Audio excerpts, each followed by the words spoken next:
Brothers and sisters, in our journey together through the life of Adam alayhi salam, we mentioned that Adam alayhi salam was created and afforded an exceptional honor, and so too are his progeny. Exceptionally honored are the human beings, the children of Adam.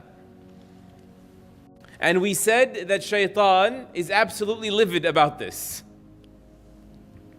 And we said that Allah subhanahu wa ta'ala admitted Adam alayhi salam in Jannah, rather created him therein. And now we say that Allah knew that Adam alayhi salam would feel incomplete without a partner to enjoy paradise along with him. And this is why we find in the Quran, خَلَقَ لَكُم مِّنْ أَنفُسِكُمْ أَزْوَاجًا لِتَسْكُنُوا إِلَيْهَا. Allah created for humanity from among themselves, from within themselves, a spouse, a partner, so that they may find peace with that partner, so they may dwell and live with them in tranquility. First of all, why did Allah subhanahu wa ta'ala create, as the Prophet sallallahu alaihi wasallam elaborated further for us, for Adam, Hawwa, Eve, from his own body, created for you, min anfusikum, from within you, from Adam alayhi salam's rib, the same way Allah miraculously created Adam through dust and water, blew into the soul and gave it life. From Adam he created another life, another miracle. Out of the rib of Adam alayhi salam emerged Hawwa, his wife, his partner, his spouse, miraculously. And perhaps of the wisdoms here is that without this life partner being seen as your extension, an extension of you,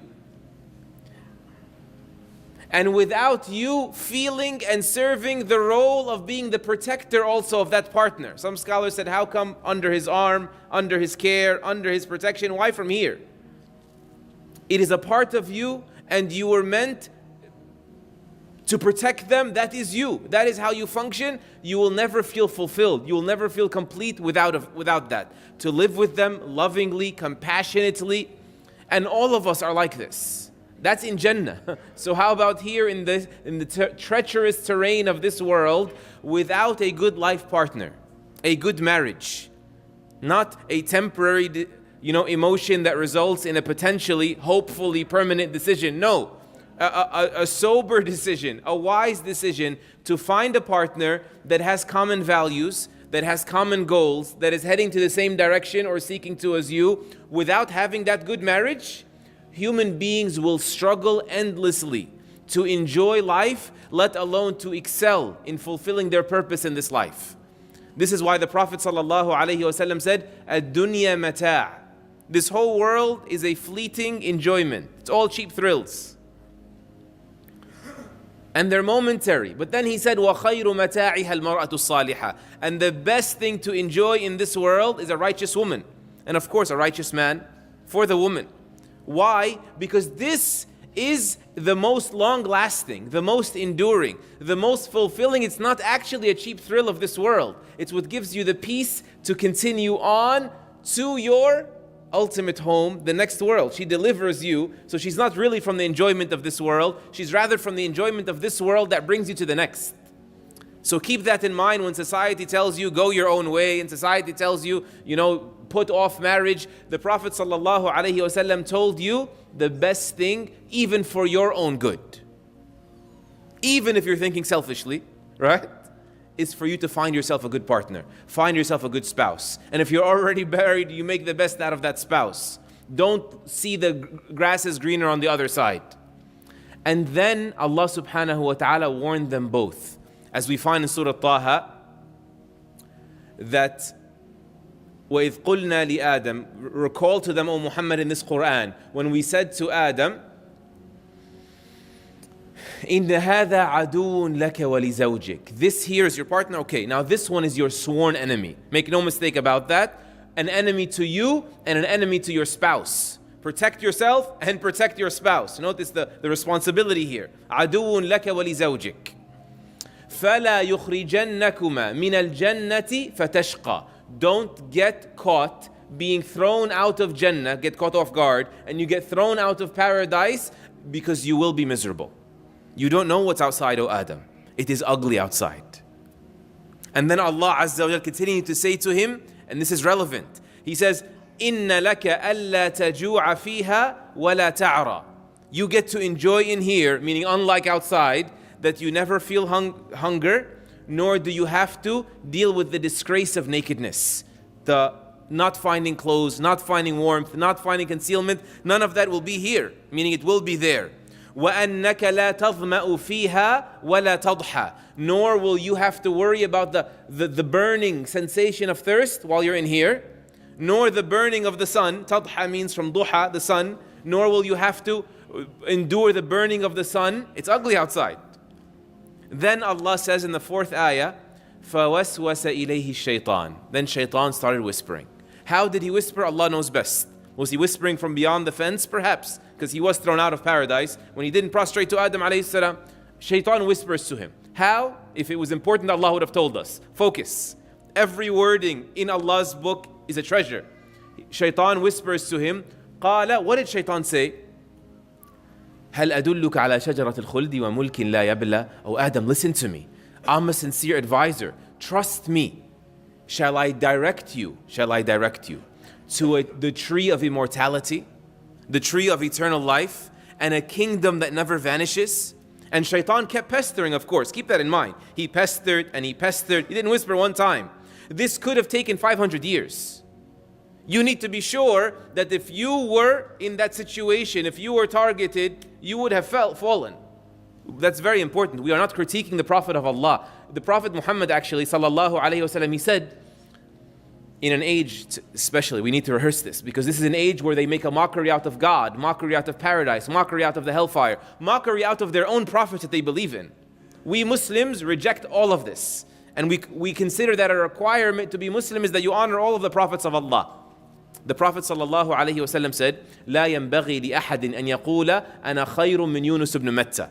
It is unbefitting, meaning it is unacceptable for a believer to ever say, even to yourself, don't say it, that I am better than Jonah who was swallowed by the whale. You know the Prophet Jonah alayhi salam? We don't know much about his story, except the fact that Allah corrected him by making hijrah too early, migrating, which is a good deed, but too early, you're a prophet, I didn't tell you to leave yet. And so he was swallowed by, that's pretty much all we know in his story. And so don't hyper focus on that, because you will start thinking you have the right to think, no. The prophets were the best of humanity, brothers and sisters. Never doubt this. And Allah upgraded them even further to a place that is beyond human effort. Human beings, but all of us, the best of us, cannot reach the least of them. Keep that in mind. Keep that in mind. So Adam alayhi salam is being pestered. Could have been 500, could have been 5,000 years. And how did Shaytan pester him is very important. Shaytan said to him what? Tree of eternal life, kingdoms that never perish. Allah told him, I'm giving you all of this in paradise, don't go outside, you're going to be miserable. Shaytan is trying to get him to be miserable. Right? He's trying to distract him by making him discontent. Age-old strategy. Discontent with the blessings he has. And he tries to interest him in something that he actually doesn't need. You know, Allah said you're not going to be hungry, you're not going to be thirsty, you're not going to be naked, you're not going to have to feel the blistering of the sun. Shaitan will come to him and say, eternal life though. Allah didn't say you weren't going to die. This is great, but it's going to be temporary. Don't you want to be immortal? Don't you want to be an angel? Allah did not prevent you from that tree. The Quran says this, إِلَّا أَن تَكُونَ مَلَكَيْن, except because you would become angels. أَوْ تَكُونَ مِنَ الْخَالِدِينَ, you will get to live forever. Keep in mind, the angels prostrated to Adam. Why do I even want to be an angel? I have the potential to be superior to the angels, but look at how Shaitan slips the advertisement. That's what he did. He's selling him a product he doesn't need. He's selling him something that he has superior to. And so he said this to him. He also said to him, you know, maybe what Allah meant about don't eat from the tree is don't eat, but you can taste it, just sample it, just give it a test drive, as they say nowadays, right? This, subhanAllah, the other ayat say, فَلَمَّا ذَاقَ الشَّجَرَةَ, when he tasted the tree, he fell. Adam alayhi salam. Dhaqa. Allah said, don't eat. Maybe you can taste. And so Shaytan kept doing this. And it's a very important strategy that we have to be aware of. You know, whenever I think about taste testing, I think of this story of one of the great Moroccan scholars of our time, Dr. Saeed al-Kamali. He says his grandfather used to always tell him this when they sit down to eat. He said, you see this loaf of bread? Whoever is content with what Allah gives them, focuses on what they have, not what they don't have.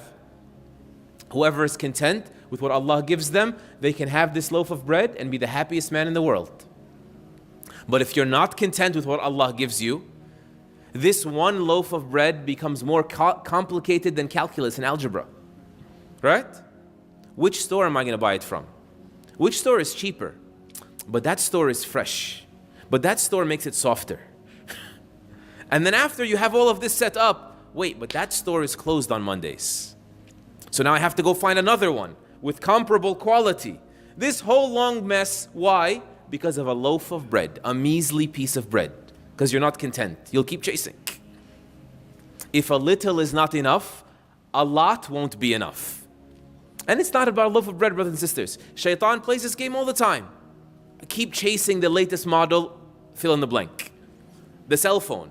But then now I also have to get the right case for the new phone, right? Or the vehicle. Which one? And as soon as you pull out, an advertisement is ready to tell you, by the way, your brand new car is now last year's car. Yes? I'll never forget, I went down a rabbit hole shopping for cars once, and I got to a point where I said, Wallahi, I'm going to go to the dealer, and I'm going to buy the best car in the lot, in my opinion, my favorite car in that lot. I'm not leaving without a car. Because I'm sick and tired of the thoughts of my shopping around intruding on everything. I want my life back. I want my mind back. I can't even make salah anymore. It's just cramming the space in there. And so Shaytan does this as he did with Adam alayhi salam, and it's important and profound that we just not brush over the story. Ultimately, Allah subhanahu wa ta'ala says, فَأَكَلَا مِنْهَا فَبَدَتْ لَهُمَا سَوْآتُهُمَا وَطَفِقَا يَخْصِفَانِ عَلَيْهِمَا مِنْ وَرَقِ الْجَنَّةِ. So the two of them, ultimately they ate from the tree. And suddenly their nakedness became apparent to them. The garbs of paradise got stripped off of them. They fell. And they went rushing to grab the leaves off of the trees of paradise, to stick them, to wrap their body up with them, to cover their nakedness. Shaitan humiliated them. He exposed them. Shaitan is determined to humiliate the children of Adam in this world before the next. And that is why, brothers and sisters, Allah subhanahu wa ta'ala used very clear language in the Quran, elsewhere, another surah, when He said, Ya bani Adam, O children of Adam, La yaftinannakum shaitan. Don't get deceived, don't get tricked, don't get baited. Little by little, He's going to do it. Tricked by shaitan, كَمَا أَخْرَجَ أَبَوَيْكُم مِّنَ الْجَنَّةِ, in the same manner that He got your parents expelled from paradise. يَنْزِعُ عَنْهُمَا لِبَاسَهُمَا, snatching, stripping off of them their clothes. You know, it's like someone coming to you and telling you, you heard what happened? Someone pulled your father's sort of clothes off in the middle of the street. You'll do whatever it takes. You'll lose your life in a fight without thinking, right? Allah is saying, O children of Adam, Shaitan did that to your dad. You should be upset. You should not have your guard down. You should not take this lightly. By the way, he plans on doing the same thing to you, right? يَنْزِعُ عَنْهُمَا لِبَاسَهُمَا. He pulled off of your parents their clothes. لِيُرِيَهُمَا سَوْآتِهِمَا, to make their nakedness exposed to each other, to all.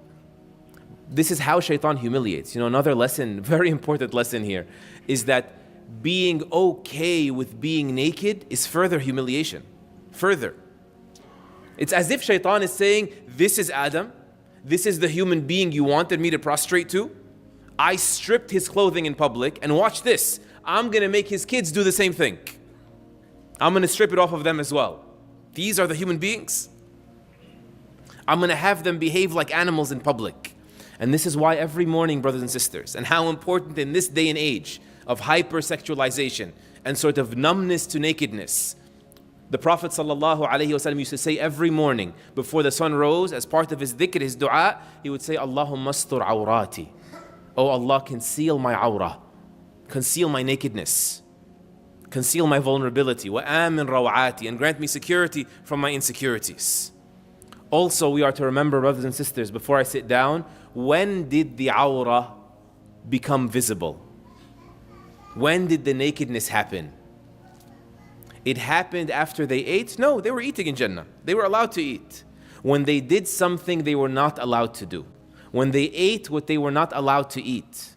And likewise, Shaytan uses the stomach, fills it, satiates it, so that he can get you to pay more attention to the sexual urge. That's his key. That's why Allah says they ate, they became naked. It became sort of this impure thing. It wasn't before. Likewise, the Prophet ﷺ said, "O young people, if you find the urge inside you, get married. Because this will help you lower your gaze and guard your private parts from using them in the wrong way." He said, "Whomever can't afford it, fasting. Keep the stomach a little empty."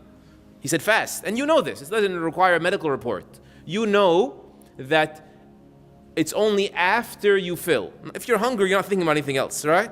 But after you filled that stomach of yours, that's when you put your legs up like this and you turn on a movie, right? That's when you start scrolling, when there's satiety, you're satiated, your stomach is satisfied. This is why he also said, sallallahu alayhi wa sallam, مَا مَلَأَ ابْنَ آدَمَ وِعَاءً شَرٌّ مِّن بَطْنِهِ. The son of Adam doesn't feel anything worse for him than his stomach. You should be eating morsels of food that give you energy. If you have to eat more, than a third food, a third drink, a third so you can breathe. If he can get this filled, he moves on to the other one. And this is also why, perhaps of the wisdoms of why a Muslim says Bismillah and Alhamdulillah before and after the meal, is so you never eat mindlessly. This mindless munching. No, you eat recognizing Allah's right, and you want Allah's blessing, and you hope this food will energize you to do what's good for you, not to be counterproductive and be unblessed of a meal. Because once this is compromised, he moves on to the sexual appetite. أقول قولي هذا وأستغفر الله العظيم لي ولكم. What happened next, brothers and sisters? Adam alayhi salam, you can imagine, he was so ashamed. There are some reports, not a hadith per se, where he was running in Jannah, as if hiding in Jannah. And Allah said to him, "Oh Adam, afiraran minni, you're trying to run from me? You know you can't." قَالَ بَلْ حَيَاءً مِنْكَ. No, out of shame from you. I know I can't escape you. I'm just expressing how ashamed I am to have defied you, to have forgotten your instructions. And he was ready to do anything you can imagine. How do I fix this? What did Allah demand from him? Almost nothing. Allah Azza wa Jal literally feeds him the words to say, "Here, just say this and I'll forgive you." Can you imagine how loving and how compassionate and how forgiving and how merciful and how well-wishing Allah is? Allah says in the Quran, فَتَلَقَّى آدَمُ مِنْ رَبِّهِ كَلِمَاتٍ فَتَابَ عَلَيْهِ. Adam received from his Lord a statement, and so his Lord opened the door and accepted his repentance. His Lord forgives him. That statement is, رَبَّنَا ظَلَمْنَا أَنفُسَنَا. Oh, our Lord, we've wronged ourselves. وَإِن لَمْ تَغْفِرْ لَنَا وَتَرْحَمْنَا لَنَكُونَنَّ مِنَ الْخَاسِرِينَ. If you don't forgive us and have mercy on us, we will surely be failures. I recognize that, oh Allah. That's all you need to do. And so Allah accepted. And Allah forgave. And Allah said to him, even though there's consequences, even though there is going to be a fall right now from paradise, a momentary fall, even though you're going to have to reclimb your way back into paradise, but you are absolutely forgiven. What comes thereafter in our next khutbah, insha'Allah ta'ala, we ask Allah to fill us with insight that can allow us to fulfill our purpose with excellence. We ask Allah to fill us with resolve to resist the plots of shaitan that are clearly spelled out in the Quran. We ask Allah Azza wa Jal to honor the Muslims everywhere. We ask Allah to honor the Muslims everywhere. We ask Allah to honor the Muslims everywhere and make us a part of their honoring and a means towards their liberation and salvation. Allahumma ameen.